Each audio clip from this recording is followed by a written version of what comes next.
for providing your testimony. Thank you. Dr. Otto, Dr. Otto, if you want to testify.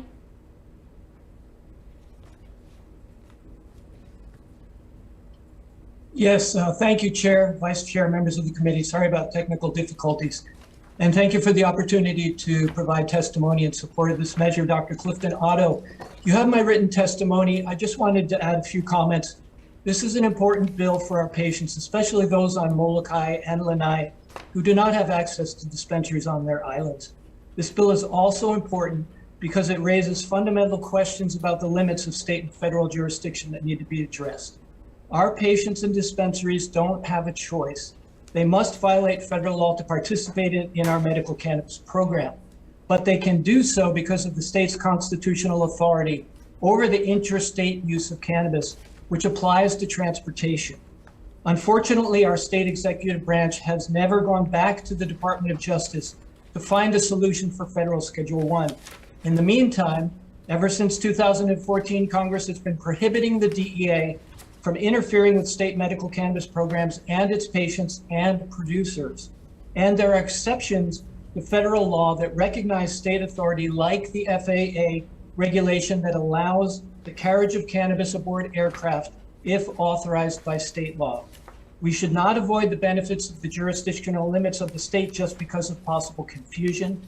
This is why we have rules, and this is why it is so important that the Department of Transportation be involved. Thank you for considering my testimony, and I will be available for questions. Thank you, Dr. Otto.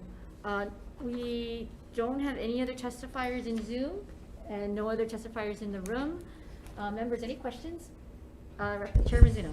Thank you, Chair Bellotti. Dr. Otto?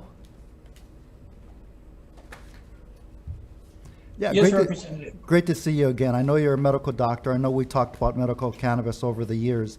Are there any other states in the U.S. that allow for the transportation of medical cannabis? Well, thank you for that question, Representative. I have attached to my written testimony the protocol adopted by the Alameda Sheriff's Department for Oakland International Airport. I think that provides an example of how states can adopt rules that allow for passengers to board aircraft.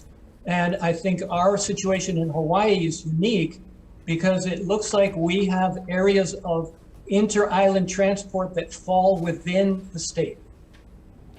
Thank you. Oakland is a county, not a state, and so, but thank you anyways. And Oakland International Airport, which is a California airport, and other airports have adopted similar regulations that allow passengers to board aircraft if they are abiding by state law. what about LAX? I believe LAX has a similar policy. If you could give our committee a state that has adopted the transportation of medical cannabis, it would be a lot more helpful. But I did want to thank you. We've over the years discussed medical cannabis a lot, and I just wanted to also thank you. I still got your shirt that you gave me about 5 or 6 years ago. Thank you very much, Dr. Otto. Thank you, Chair. Thank you. Follow-up question. Is there anyone from the Department of Transportation here?